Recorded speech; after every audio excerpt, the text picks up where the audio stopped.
Espírito Santo. Vinde, Espírito Santo, enchei os corações dos vossos fiéis e acendereis o fogo do vosso amor. Ligai vosso Espírito, será criado e renovareis a face da terra. Oremos, ó Deus, que os corações dos vossos fiéis, com a luz do Espírito Santo, fazer que apreciemos e também todas as coisas, segundo Deus do Espírito, gozemos sempre de sua consolação, por Cristo nosso Senhor. Amém. Maria, cheia de graça, Pai nosso que está no céu, santificado seja o vosso nome. Venha a nós o vosso reino, seja feita a vossa vontade, assim na terra como no céu.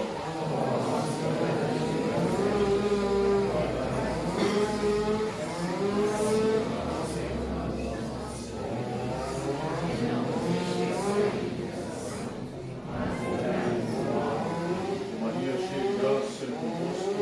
Bendita sois vós entre as mulheres, bendito é o fruto do vosso ventre, Jesus. Santa Maria, Mãe de Deus, rogai por nós, pecadores, agora e na hora de nossa morte. Em nome do Pai, do Filho e do Espírito Santo.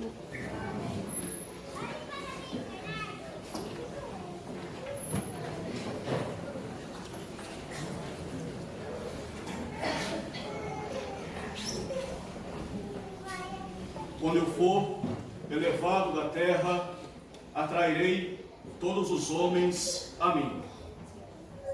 Depois dessa liturgia, possamos nós, então, nos aproximar do madeiro da cruz de nosso Senhor Jesus Cristo, atraídos por Ele, elevado da terra, atraídos por esta imensa demonstração de amor de nosso Senhor por todos nós, e possamos, então, escutar o que Cristo lhe nos ensina do alto do seu madeiro, do alto da cruz.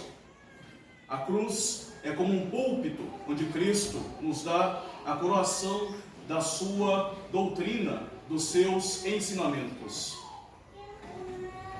As palavras de Cristo na cruz, assim nós podemos dizer que são a coroação de toda a sua doutrina da obra da nossa redenção. As palavras de Cristo foram palavras cunhadas na dor e pronunciadas na agonia, com força e o fôlego que ainda restavam. Possamos contemplar Cristo na cruz. Jesus, ele está pendente na árvore sagrada, as suas mãos e seus pés, eles estão presos por pregos no madeiro. Os seus pés descansam por um prego que lhe transpassa. Todo o corpo de Cristo está coberto de várias feridas, tanto suor, tanto sangue, que acabaram com todas as suas forças. As dores de Cristo na cruz estremecem todo o seu corpo, e a angústia mais cruel inunda o seu peito. Uma terrível sede seca a sua garganta, a sua língua, os seus lábios, a sua boca como um todo. E nessas circunstâncias, em meio a tanta amargura, ele vai dirigir àquela multidão, e não só àquela multidão histórica, mas a todos os homens, a todos nós, palavras de grande doçura, palavras de grande misericórdia, que em tais circunstâncias terríveis só poderiam vir de um homem Deus, verdadeiro homem, verdadeiro Deus. Jesus, ele escreve com a tinta do seu sangue estas palavras desde a árvore da cruz. Escreve tudo aquilo que na sua vida ele ensinou através da palavra, através dos seus exemplos, através dos seus trabalhos, através do seu silêncio e através das suas lágrimas. Peçamos então, nessa pequena contemplação que nós faremos das palavras de Cristo, peçamos à Virgem Dolorosa a graça de contemplar, ouvir, amar este Cristo que tanto nos ama e que se entrega a cada dia por nós na Eucaristia e que se entregou por nós no altar da cruz. Ave Maria, cheia de graça, o Senhor é convosco. Bendita sois vós entre as mulheres, e bendito é o fruto do vosso ventre, Jesus. Santa Maria, Mãe de Deus, rogai por nós, pecadores, agora e na hora de nossa morte. Amém. Nossa Senhora das Dores. rogai por nós. Pai, perdoai-os, porque eles não sabem o que fazem. As palavras de Jesus são palavras de perdão e palavras de misericórdia. O que fizeram os homens para merecer essas palavras de perdão e de misericórdia? Para que Cristo ore por eles e deseje que eles sejam perdoados pelo Pai Celestial. Nosso Senhor, Ele veio ao mundo e o mundo, que é a sua criatura, não o reconhece. Ele é Deus e as pobres criaturas o desprezam. Ele é Redentor e aqueles que Ele procura salvar com o preço do seu sangue o maldizem neste momento. Ele ensina o caminho da verdade, da justiça, da vida, da santidade, e ele é perseguido pelos homens que se tornam amigos da mentira, da iniquidade e da morte. Como conceber ingratidão maior da parte dos homens que vem dessa linhagem humana contra nosso Senhor Jesus Cristo, nosso benfeitor crucificado? Tudo quanto nos fez em vida foi demonstração de grande bondade. Ele alimentou o deserto, a multidão no deserto, ele deu visão aos cegos, ele deu saúde aos enfermos, vida aos mortos, vida nova aos pecadores, e ainda hoje a dá, e a dá em plenitude. Onde está então aquela multidão alimentada, os curados, os ressuscitados? Todos desaparecem no Calvário. Onde está aqueles parentes para lhe fazer companhia no Calvário? Todos foram embora, exceto sua Mãe Santíssima. Ele fez tantos discípulos, ele chamou de amigos, por eles se transfigurou no Tabor, por eles dominou a tempestade, diante deles obrou prodígios inigualáveis, demonstrando a sua divindade. Onde estão os seus discípulos? Com tudo isso não foram bastante, ele lhes lavou o pé na ceia e deu de comer o seu corpo e o seu sangue. Tanta ingratidão. E assim mesmo, Judas o vende, Pedro o nega, os demais discípulos se escondem, a multidão se volta contra ele. Os sacerdotes do culto oficial do seu pai tramam a sua morte. Pilatos, cujo poder possui, porque ele vem do alto, ele vem de Deus, porque todo poder vem de Deus, Pilatos o condena com este poder que lhe vem de Deus. Quanta ingratidão da parte de todos! Mas o Salvador responde a tudo isso com palavras de perdão.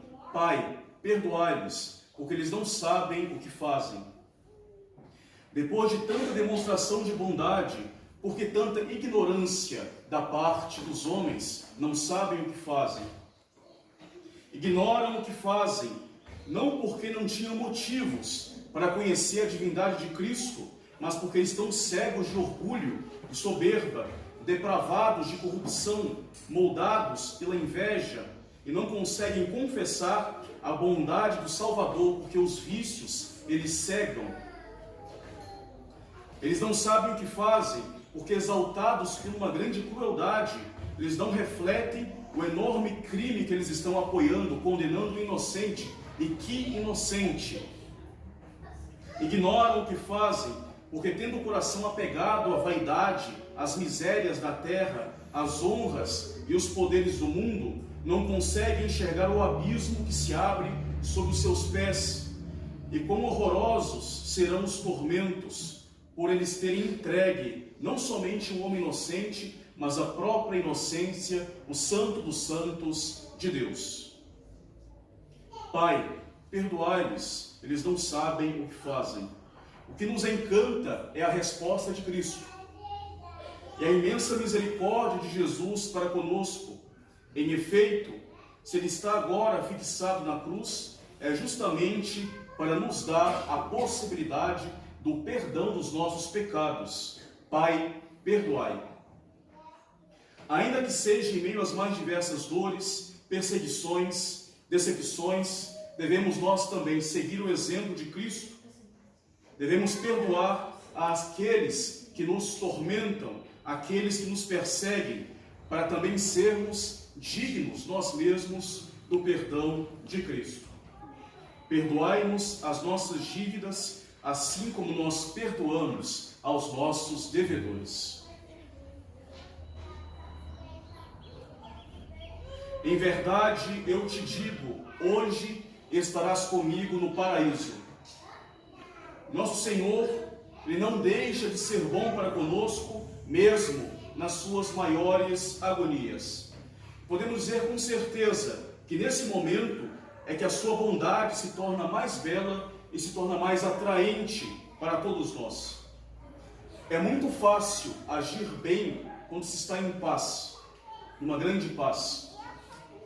Mas quem conseguiria perfeitamente agir estando em tantos tormentos? Quem conseguiria ser bom para com aqueles que são a causa dos seus tormentos? Somente Deus. Essa segunda palavra de Cristo é uma palavra de confiança e de esperança para o primeiro que implora o seu perdão e a sua misericórdia. Em verdade eu te digo, hoje estarás comigo no paraíso.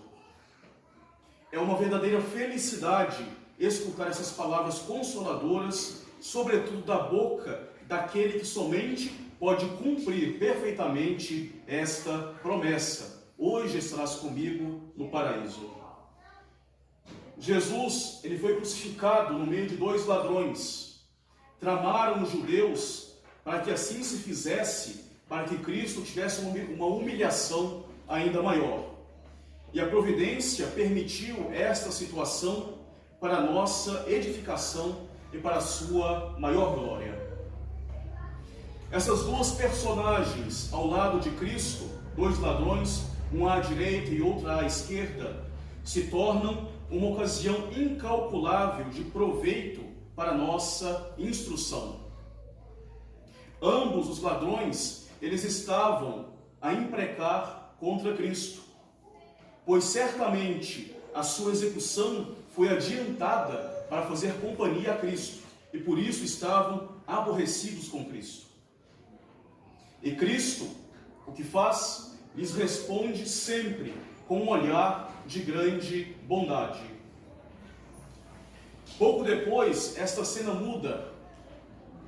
Um permanece na sua obstinação, deprecia a misericórdia de Cristo, o insulta, permanece no seu pecado. O outro, ele se converte, passa a defender a Cristo e aproveita a graça de estar ao lado do seu Salvador. De fato, não havia para este ladrão melhor momento para morrer, melhor momento para ser executado, melhor circunstância para ele. Ele morre do lado daquele que pode dar o céu e a salvação. Ele implora a graça, o perdão e recebe a segurança de reinar com Cristo na eternidade. Senhor, lembra-te de mim. Em qualquer instante que nós invoquemos a Cristo, nós sempre o acharemos propício. Ainda que com nossos vários crimes nós o tenhamos escandalizado agentes, por exemplo, com uma mulher pecadora. Ainda que pela nossa infernal ambição nós tenhamos vendido a Cristo como Judas, ainda que por nossa debilidade nós tenhamos negado o Mestre, como fizera Pedro, ainda que como ladrão na cruz tenhamos consumido toda a nossa vida numa grande iniquidade, nunca nós podemos desconfiar da misericórdia de Deus, da infinita misericórdia de Cristo. Ele entregou o seu Filho, foi justamente para a nossa salvação. Peçamos a sua graça e tenhamos um verdadeiro arrependimento, e nós certamente obteremos a salvação eterna. Os dois ladrões do Calvário, no seu conjunto, são dois alertas para nós, dois sinais de cuidado, um alerta de prudência, para que nós busquemos logo a nossa conversão, de buscar ouvir logo o chamado que Cristo nos faz, porque no final da vida é muito mais difícil de se arrepender. O segundo alerta é um alerta de esperança. Nosso Senhor nos chama sempre, e pode ser no momento extremo que nós seremos chamados. E se nós aceitarmos a ação da sua graça e nos voltarmos para Ele, nós seremos salvos, mesmo no último instante da nossa vida. Sempre haverá chance de se arrepender, mas nós não devemos nos esquecer. Nós não sabemos o nosso dia, não sabemos a nossa hora. E a chance que Deus nos dá pode ser esta aqui, neste exato instante. Senhor, lembra-te de mim. Mulher, eis aí o teu filho. Nessa terceira palavra, nosso Senhor abre todo o tesouro da sua misericórdia. Ele olha para a Santíssima Virgem e, como uma verdadeira heroína, permanece junto da cruz de seu filho, imóvel, de pé, Stabat Mater. Nosso Senhor lhe diz: mulher, eis aí o teu filho.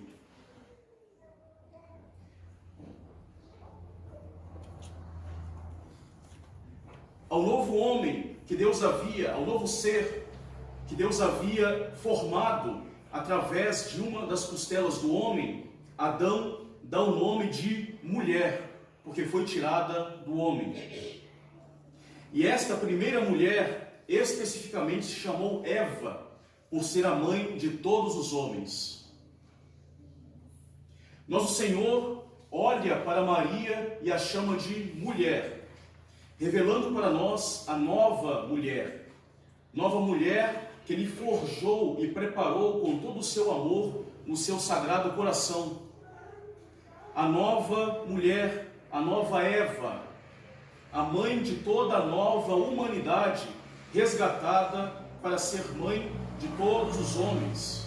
Humanidade resgatada pelo novo homem, Jesus Cristo, e ela se torna mãe de todos os homens. Ele nos dá Maria como protetora, como mãe. Ele nos dá do alto da árvore da cruz. Essa nova Eva aponta para toda a humanidade o novo fruto da nova árvore, o seu filho Jesus. Jesus que se dá em sacrifício, que se dá em alimento para a nossa salvação. O antigo fruto nos levou para a perdição, o novo fruto nos levará para a salvação, o corpo e o sangue de nosso Senhor Jesus Cristo, fruto da árvore da cruz, fruto do ventre de Maria. Maria é, em efeito, a mãe das dores. Ela nos concebe a todos nós, seus filhos novos, o terrível mistério do Monte Calvário. Ela havia concebido Cristo numa grande alegria, sem padecer nenhuma dor do parto. Hoje, ela nos concebe todos, a seus filhos, nas dores mais cruéis de um parto universal, um parto que visa o céu. Maria nos concebe, ela é nossa mãe, ela é nossa intercessora poderosíssima, ela é nossa protetora contra os nossos inimigos, ela é nossa advogada junto de seu Filho, eia ergo advocata nostra. Nos diz Santo Anselmo, Maria, a mãe que nos deu Jesus Cristo no Calvário, se apresenta como nossa intercessora diante do trono da Santíssima Trindade. E ela não roga como uma mera serva, como uma mera escrava. Ela exige, ela manda como senhora. Em efeito, Maria Santíssima, nossa mãe, como mãe de Deus, tem por graça todo o poder e toda a misericórdia que o Senhor, como ser onipotente, pode conceder a ela a maior, a mais excelsa de todas as suas criaturas. De São Bernardo, Deus quis que nada obtenhamos senão por meio de Maria. Tudo o que pedimos ao Senhor, nós devemos encomendar a Maria Santíssima. Se quisermos que as nossas orações sejam ouvidas do céu, Maria é o canal pelo qual descem até nós as misericórdias do Senhor. Ó grandeza infinita da misericórdia do nosso Deus, ó abismo de insondável bondade devota de nosso Senhor. Nosso Senhor está na cruz, perto de expirar. E mesmo nas dores mais terríveis, Ele ora, Ele perdoa os homens que o crucificam. E como se isso não fosse o suficiente, Ele nos chama de irmãos, filhos da sua própria mãe. E encarrega à sua mãe Santíssima Virgem que se chame, que se considere, que seja verdadeira mãe de todos os homens. Maria é a onipotência suplicante por mercê do próprio Filho de Deus, Jesus Cristo. E a sua intercessão, a sua devoção pode nos levar a obter tudo quanto necessitamos e, sobretudo, a glória do paraíso. Maria é nossa mãe e nos ama, com todas as suas dores, com todas as suas lágrimas, com toda a amargura e o amor do seu coração, sobretudo neste momento importante do Calvário. E como consequência, Nossa Senhora deseja nos amparar em todos os perigos para a nossa alma. Agradeçamos então com toda a nossa alma a infinita misericórdia do Salvador que nos perdoa, a adorável e paternal providência com que nos ampara e a inefável bondade com que, para não nos deixar abandonados na terra, nos concede como mãe a sua própria mãe.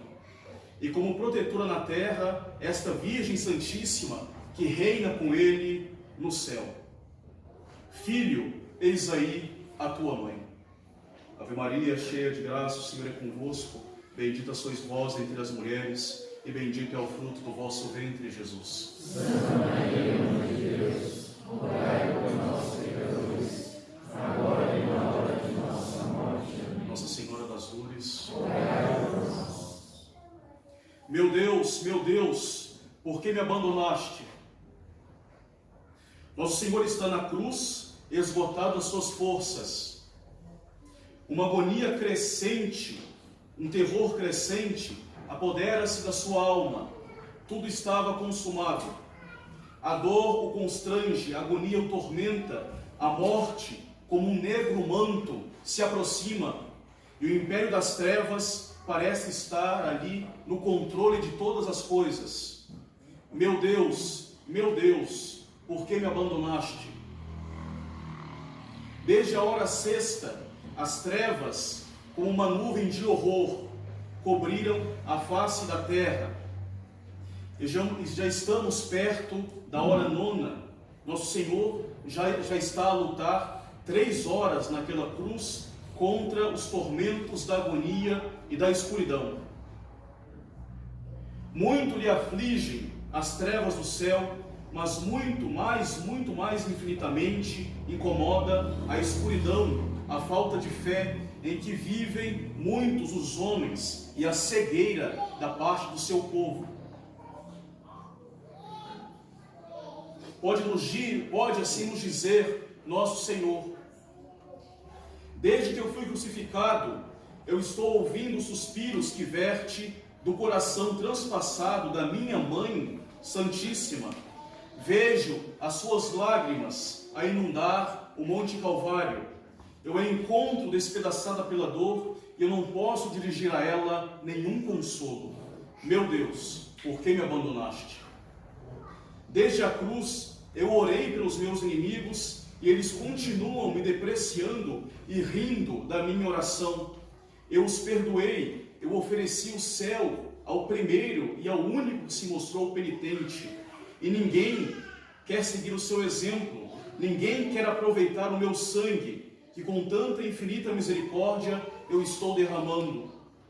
Eu lhes dei a minha própria mãe aos pecadores, para que sejam a sua própria mãe intercessora, e eles não pensam na salvação, não têm piedade das lágrimas da minha mãe.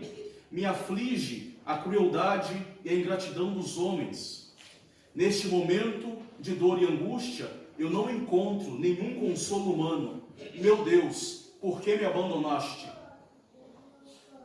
Os homens que passam diante da minha cruz, em vez de abrandar o seu coração e de se compadecerem das minhas misérias, insultam as minhas dores, inclinam a sua cabeça em sinal de desprezo, blasfemam contra mim em sinal de incredulidade e de aborrecimento.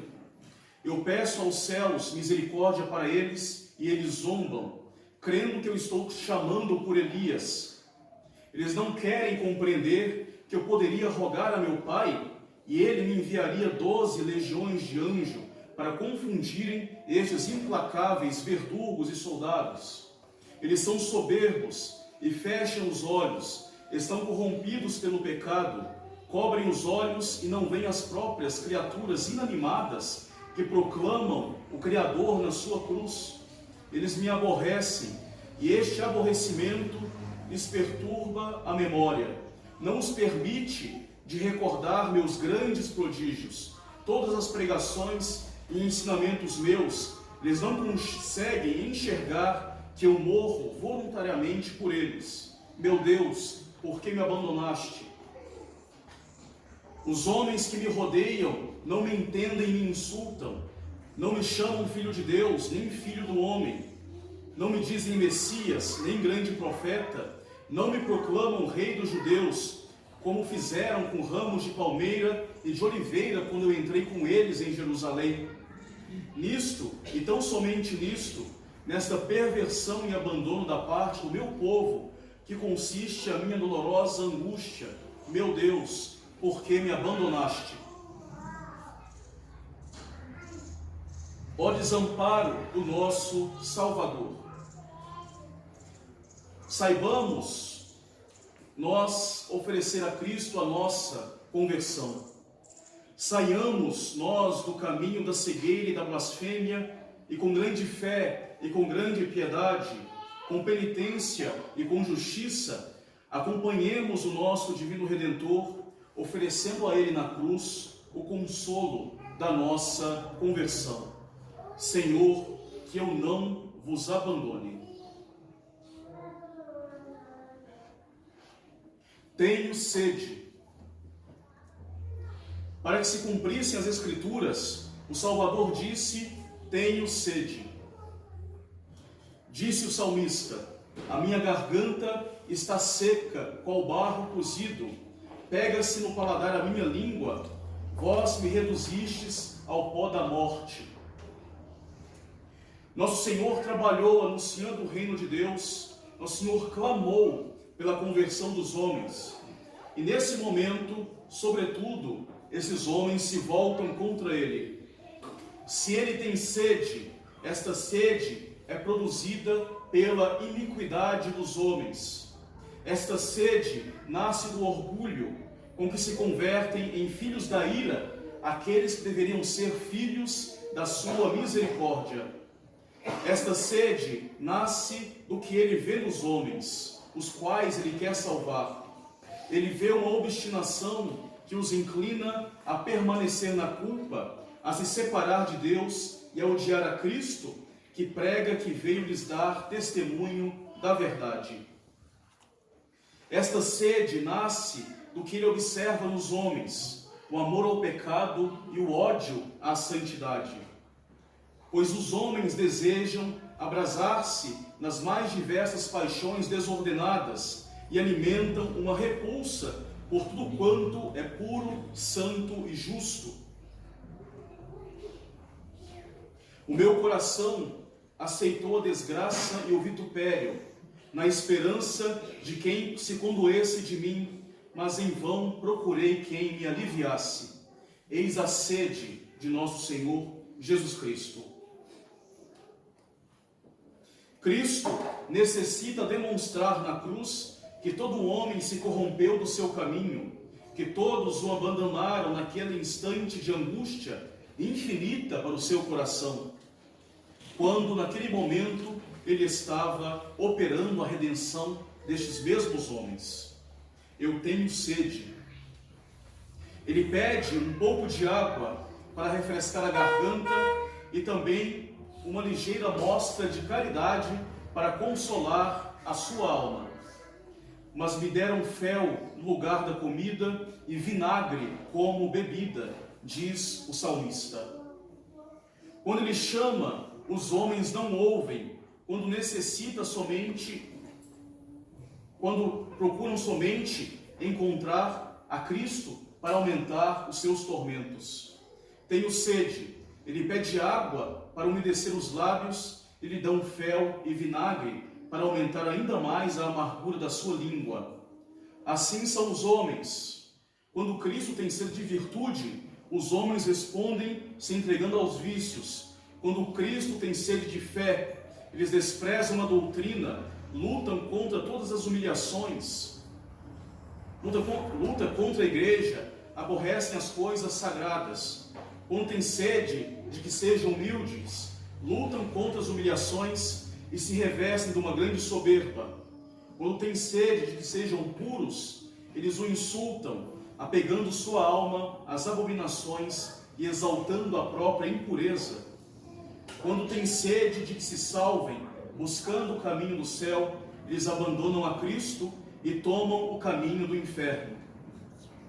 Ele sempre tem sede e pede água, mas os pecadores o insultam, a sua dor, e aumentam a sua angústia e lhe dão fel e vinagre. Eis a grande sede de Cristo.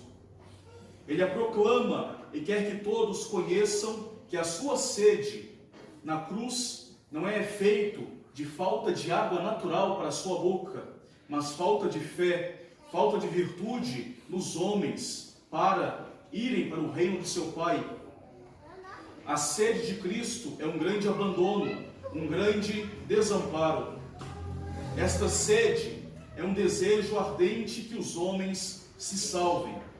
A sede é a desolação que se produz na sua alma ao contemplar que tantos homens depreciarão o seu sangue e não abraçarão a sua obra da redenção. Ele tem sede dos homens, porque os homens não têm mais sede das águas da graça que jorram do seu sagrado coração. Os homens não têm mais sede dos dons do Espírito Santo. Os homens não têm mais sede dos bens da Santa Igreja Católica. Tenho sede e sede de todos os homens. Os bons, eles se escondem por fraqueza. Os maus o aborrecem pela perversidade. Os indiferentes o insultam do mesmo modo, por medo ou debilidade diante dos maus. Cristo tem sede de homens humildes que creiam nele, de homens sem vícios que pratiquem a virtude, de justos que façam penitência, que honrem com a sua santidade de vida e queiram se salvar pela sua infinita misericórdia. Tenho sede. Ó meu Jesus, que eu possa então, desde esse momento, dizer, como disse o salmista: assim como o cervo suspira pelas correntes de água, assim suspira a minha alma por ti, ó meu Deus. A minha alma tem sede de Deus, do Deus vivo.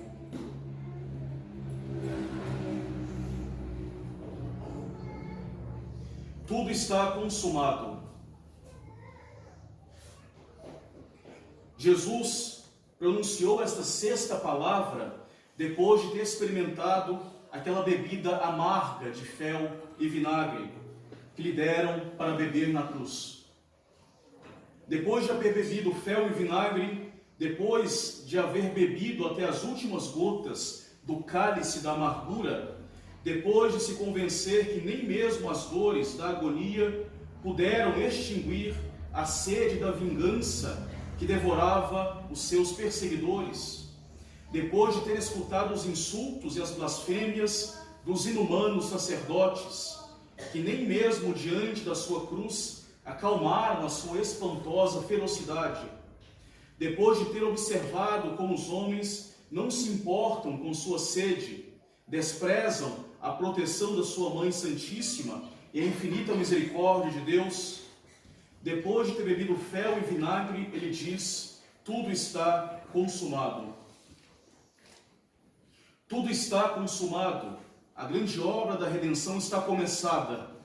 Com a pregação de Cristo, com a sua pregação, ele iluminou o mundo com a doutrina dos santos. Com a sua paixão dolorosa, ele abriu o caminho do heroísmo cristão e do heroísmo até o martírio.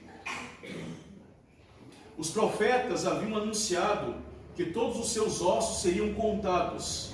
Poderia contar todos os meus ossos. Em efeito, depois de ser açoitado na casa de Pilatos, os ossos de Cristo são despojados de sua carne que o cobriam, ainda que salpicados de sangue e enegrecidos pelos golpes dos chicotes, poderiam se ver depois de tanta tortura. Podem contar todos os meus ossos.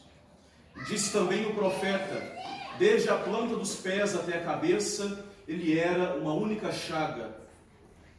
Na cabeça não se podia distinguir um único local que estivesse isento dos espinhos que o incomodavam naquele pretório até a cruz.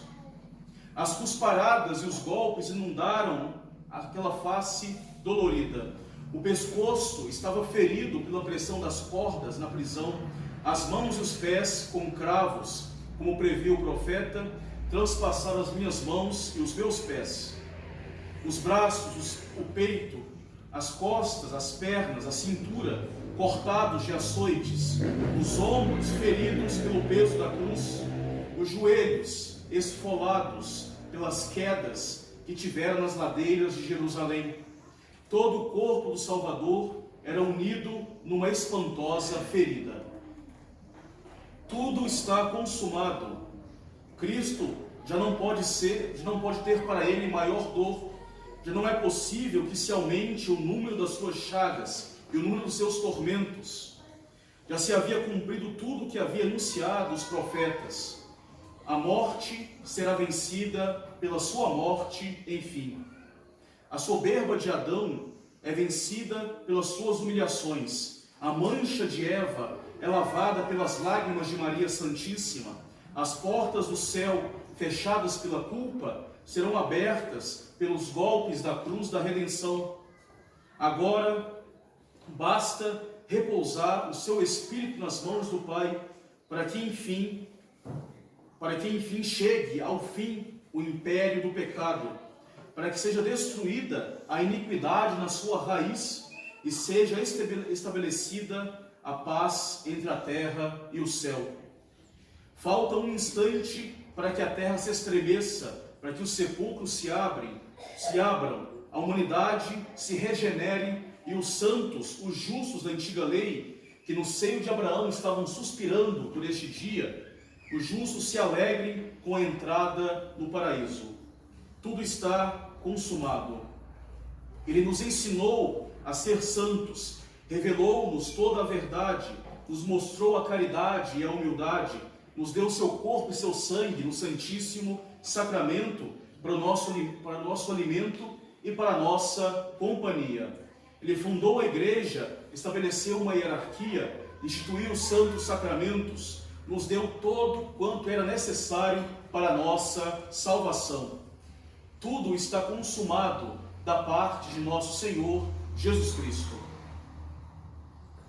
Agora falta unicamente que nós, da nossa parte, cooperando com a graça de Deus, nós cumpramos a nossa parte, fazendo a vontade de Deus na nossa vida, para que justamente ao se aproximar também da hora da nossa morte, com grande alegria e com grande tranquilidade de consciência, nós possamos exclamar, como exclamou Cristo na cruz: tudo está consumado. Pai, em tuas mãos eu entrego o meu espírito. Última palavra de Cristo na cruz. Está perto da hora nona, o horário da morte dos cordeiros pascais no templo de Jerusalém para a celebração da Páscoa dos saduceus. Tudo estava consumado. O Senhor eleva os seus olhos para o céu e com um grande brado ele entrega o seu espírito ao Pai. Ele inclinou a cabeça e entregou o seu corpo para a morte. Haviam trevas na superfície da terra. O véu do templo se rasgou de baixo a cima. A terra tremeu e os rochedos se partiram. Muitos justos apareceram ressuscitados dos seus túmulos. O centurião que coordenou aquelas crucifixões, ao ver tais prodígios, cheio de grande assombro, disse: em verdade, este homem era justo. Todas as gentes que estavam com o centurião no Calvário observavam este terrível espetáculo e voltaram para suas casas batendo no peito, em sinal de tristeza e de arrependimento. Nós vemos que no momento da morte se pode ver com clareza a divindade e a onipotência de nosso Senhor. O céu e a terra choram a morte do seu Criador. Mesmo os gentios, ao ver o que acontece, eles batem nos peitos, abrem os olhos da sua alma e confessam Cristo como o verdadeiro Senhor de todas as coisas. Em verdade, esse homem era um justo.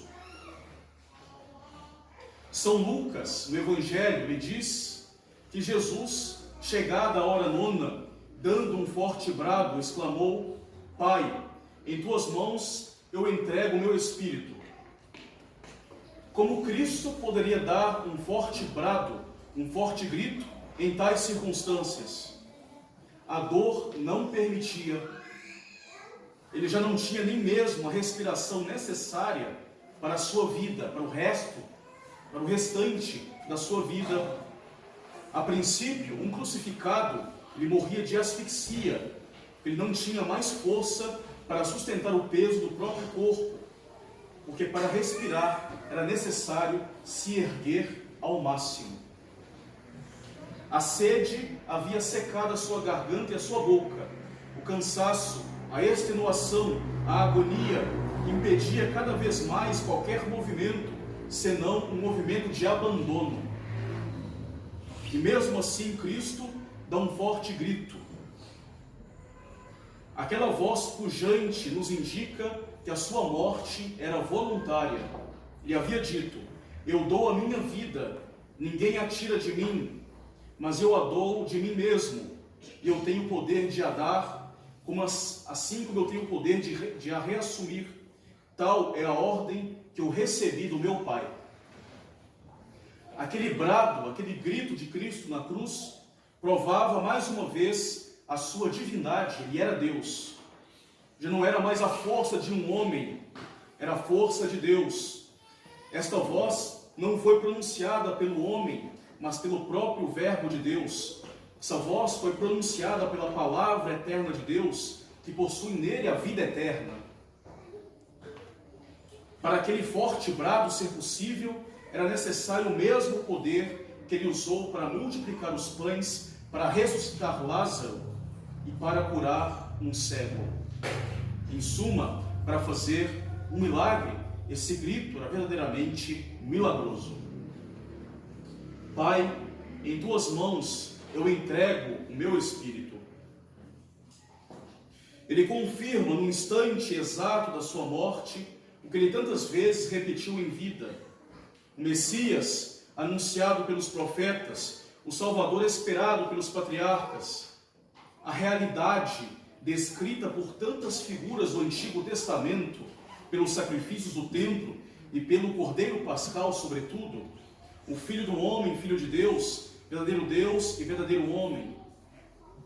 Tudo ali está a fazer para o nosso favor. Ele cumpriu a vontade de seu Pai, se esqueceu completamente de si mesmo, se apartou de tudo quanto existia na terra para se dedicar, neste último momento, à grandiosa obra, cumprimento da obra da nossa redenção.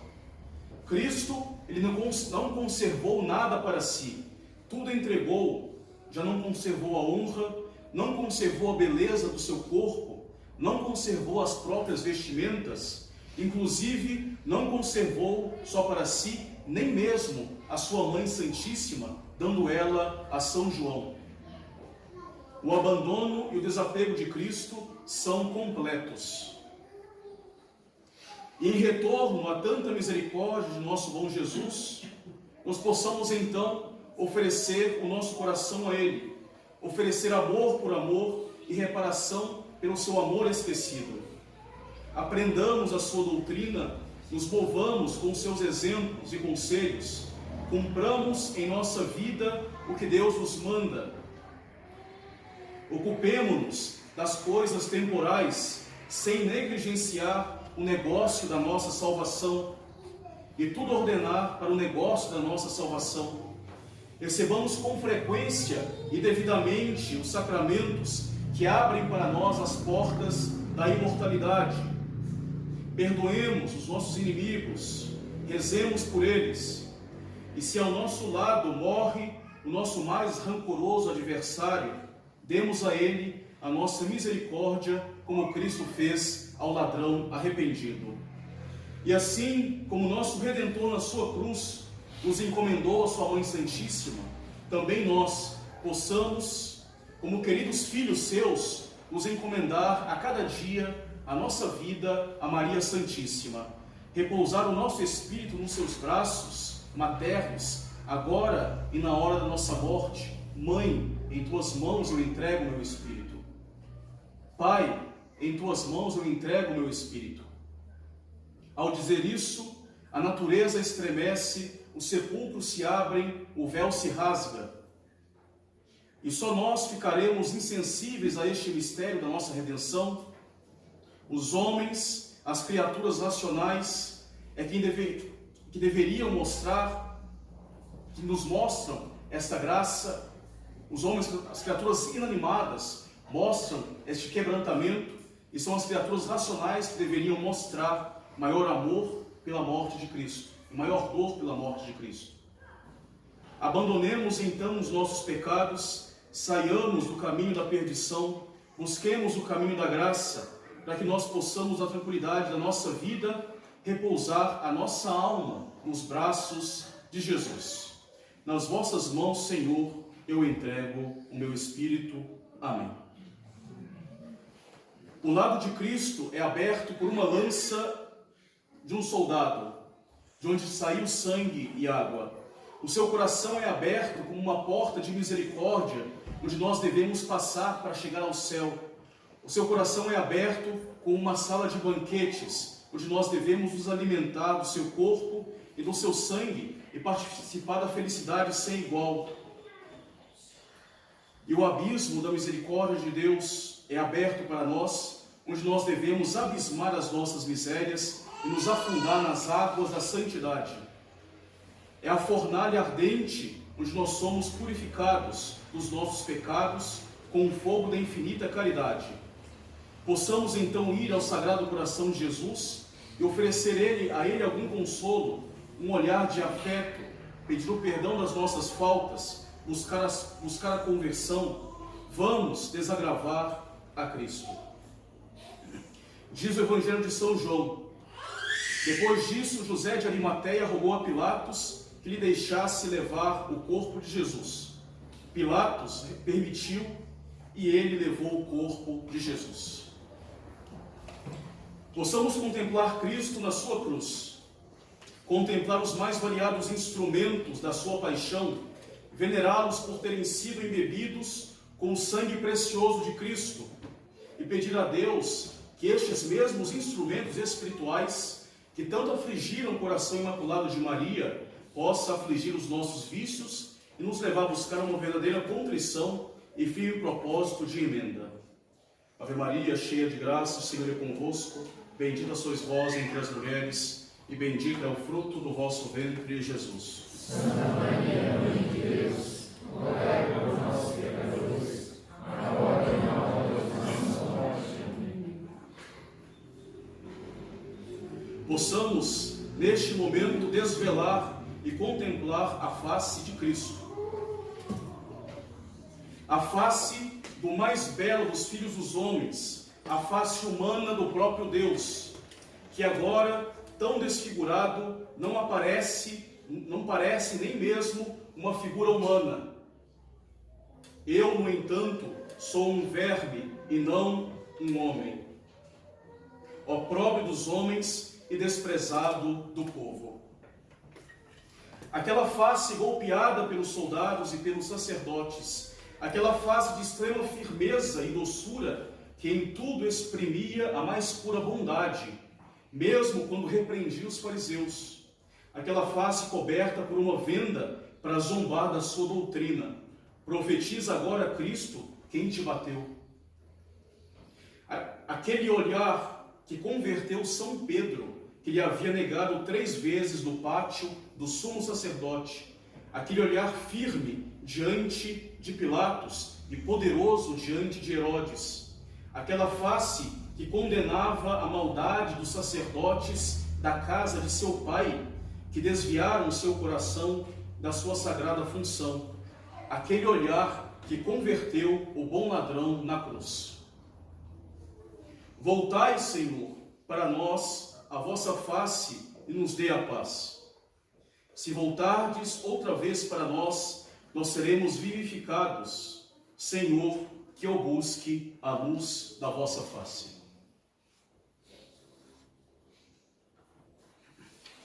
Pilatos escreveu um letreiro que mandou pôr no topo da cruz, onde estavam escritas essas palavras: Jesus Nazareno, Rei dos Judeus.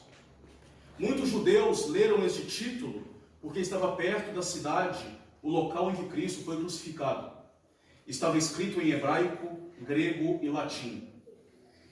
O título foi uma zombaria de Pilatos contra Cristo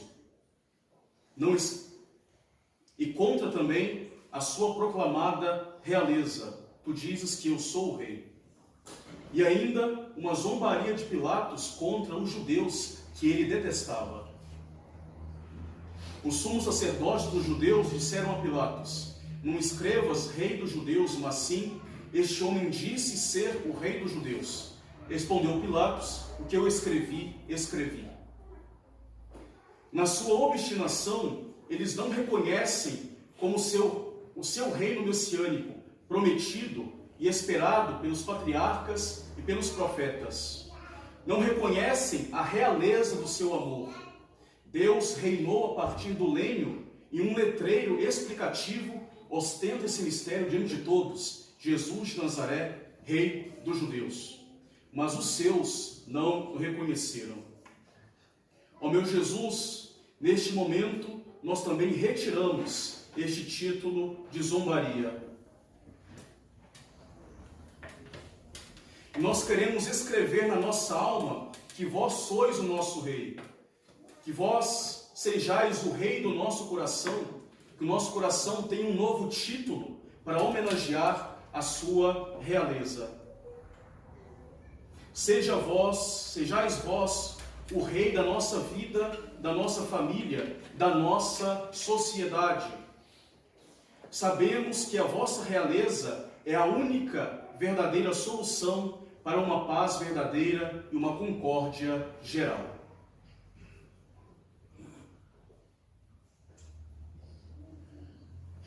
Os soldados, tecendo uma coroa de espinhos, lhe puseram sobre a cabeça e lhe vestiram uma roupa de púrpura e diziam: Salve, Rei dos Judeus, e davam-lhe bofetadas. Esta coroa de espinhos foi um verdadeiro tormento para Cristo. Os espinhos eram longos e duros e cobriam a cabeça como um todo. Era um verdadeiro capacete de tormentos. Os soldados davam-lhe golpes na cabeça com uma cana, afundando ainda mais os espinhos na sua cabeça. Este tormento dos espinhos lhe durou até o Monte Calvário. Os espinhos serviram para tornar pior o carregamento da cruz. O peso da cruz, em contato com os espinhos, os afundava ainda mais. Foi horrível portar esta coroa na cruz. Por causa dela, Cristo não podia descansar a sua cabeça no madeiro, e ao mesmo tempo que não podia deixar o corpo totalmente pendido na cruz para poder respirar. Era terrível usar esta coroa de espinhos na cruz. Um objeto de zombaria e de tormento. Possamos também retirá-la. retiremos a coroa de espinhos e que se torne para nós um objeto de amor, porque nos lembra o amor de Cristo por nós. Cristo, Ele quer reinar em nós por amor. Ele é verdadeiramente um rei de amor. Esse mistério da coroação de espinhos, Ele possa reinar em nossa consciência, Ele possa reinar na nossa mente, Ele possa reinar no nosso intelecto, Ele possa reinar nas nossas faculdades, na nossa vontade. E que nós possamos humildemente inclinar as nossas cabeças diante das verdades da fé e viver como verdadeiros súditos deste que é o nosso Rei verdadeiro.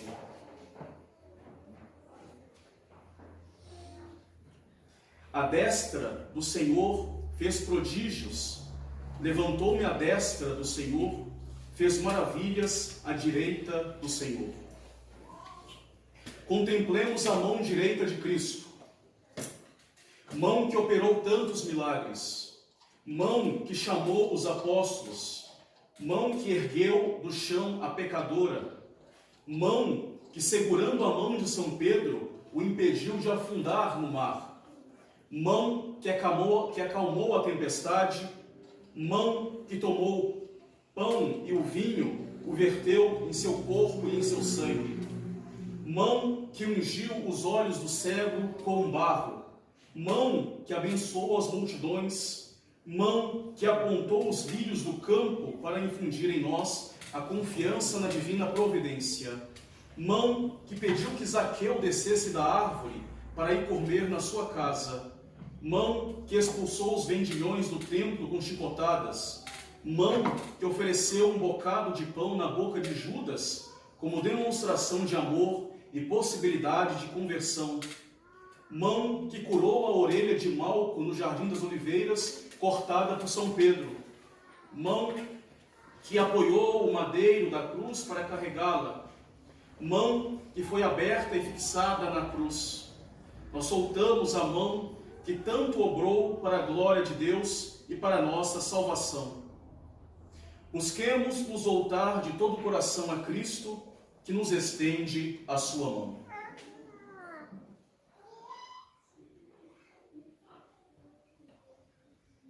Diz o Cântico dos Cânticos: a sua mão esquerda está sobre a minha cabeça. E os Provérbios: na mão esquerda a riqueza e honra. Contemplemos a mão esquerda de Cristo.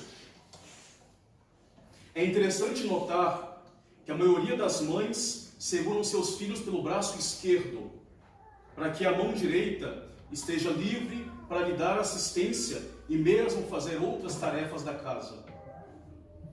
A mão esquerda é a mão do abraço que leva junto ao coração, é o abraço da salvação. Mão de Cristo que pousou sobre os ombros dos homens enquanto ele ensinava com a mão direita. Mão que abraçou Nossa Senhora. Mão que acolheu junto de si as crianças, dizendo que nós deveríamos ser como semelhantes a elas, para merecermos o reino dos céus. Mão que ajudou a partir o pão vertido em seu corpo na última ceia. Mão que ora se elevava, que ora se juntava à mão direita em sinal de prece, em sinal de oração. Mão que foi logo à terra quando ele caiu 3 vezes na via dolorosa, mão aberta para nós no madeiro da cruz, mão que agora nós soltamos, mão que nos acolhe e nos leva para provar as riquezas e as honras que nos vêm do seu sagrado coração. Na mão esquerda a riqueza e honra, mão que nos dá o doce abraço salvífico, mão que nos leva para o abraço da salvação. Possamos dizer, como disse belamente um poeta brasileiro: de coração vos busco, dai-me os braços, abraços que me rendem vossa luz, luz que claro me mostra a salvação pretendo em tais abraços.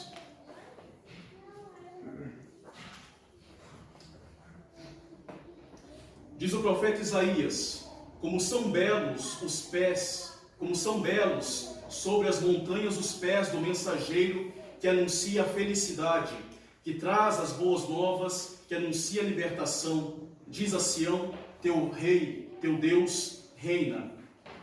Contemplemos os pés do Salvador, pés incansáveis que percorreram tantos áridos caminhos para fazer o bem, pés que foi da Judéia até a Samaria, pés cansados, pés do Salvador, sentado do lado do poço para converter a samaritana, pés que caminharam sobre as águas, pés ungidos de lágrimas e enxugados pelos pelos cabelos da mulher penitente, pés que caminharam sobre as águas, pés que caminharam ao lado dos seus discípulos amados, pés flagelados que foram forçados pelo peso da cruz, pés crucificados. Soltemos os belos pés que nos anuncia o reino da salvação. Que Ele caminhe junto de nós no caminho da nossa salvação. Que nós não nos apartemos dele, que Ele nos conduza para o caminho do céu. E retiremos o corpo do Salvador da cruz.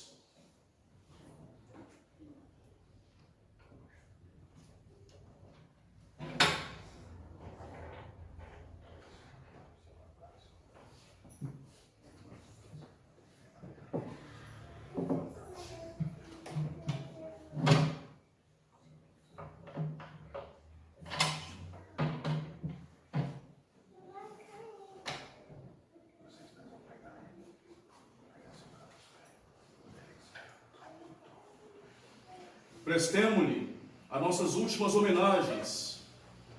É o corpo do nosso Salvador.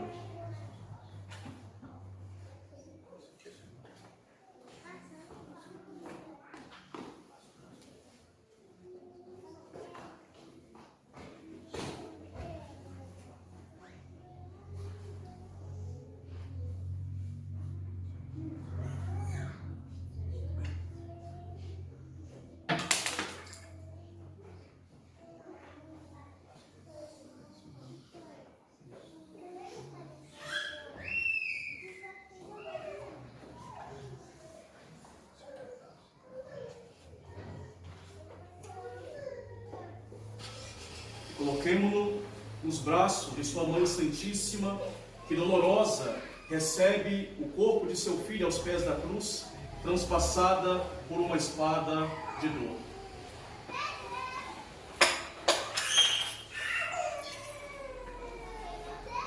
Ó Mãe dolorosa, ajudai-nos a compreender que foi por causa dos nossos pecados que o vosso Filho passou tantas humilhações.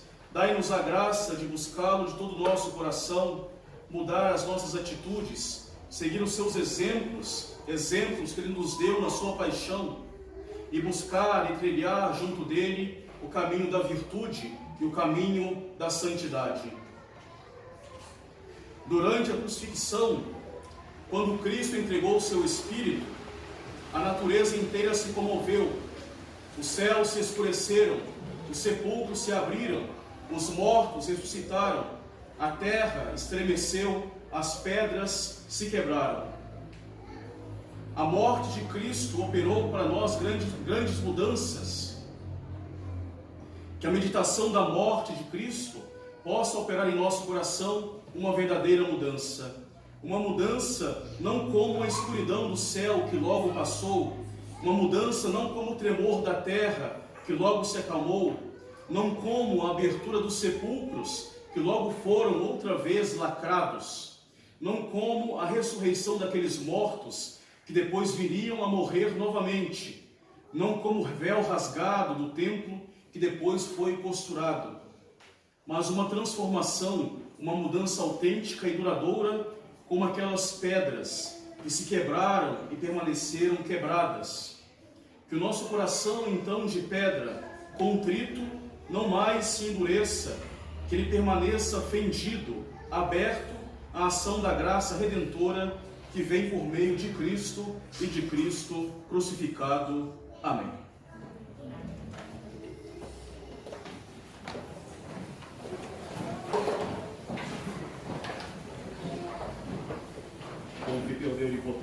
Ave Maria, sempre Virgine, Beato Vichelem Arcangelo, Beato me Battisti, Sanctis Apóstolos, Peter, Paulo, Unibus Sanctis, Opis Fratres, via peccavi venimus spirituazione verbe et opere, mea culpa, mea maxima culpa. Ele o preco, Beata Maria, ma sempre Virgine, Beato Vichelem Arcangelo, Beato me Battista, Santos Apóstolos, Peter et Paulo, onde santos e vos fratres, orare pro mia Dominum Deum nostrum.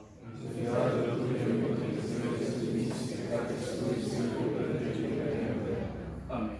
Confitio de Deus omnipotente, Beata Maria, sempre Virgine, Beato Vichelem Arcangelo, Beato me Battista, Santos Apóstolos, Peter e Paulo, Dominus Sanctis et Divina, e peccavi menimus purificazione verbe mea culpa,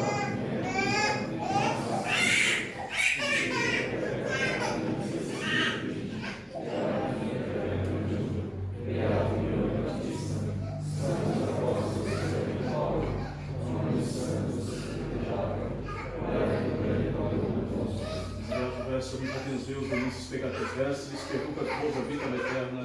Amém. Urgência e resolução expiatória nosso, viva todos olípofes e misericórdia Deus. Amém. Nossa Senhora das Dores, em nome do Pai, do Filho e do Espírito Santo.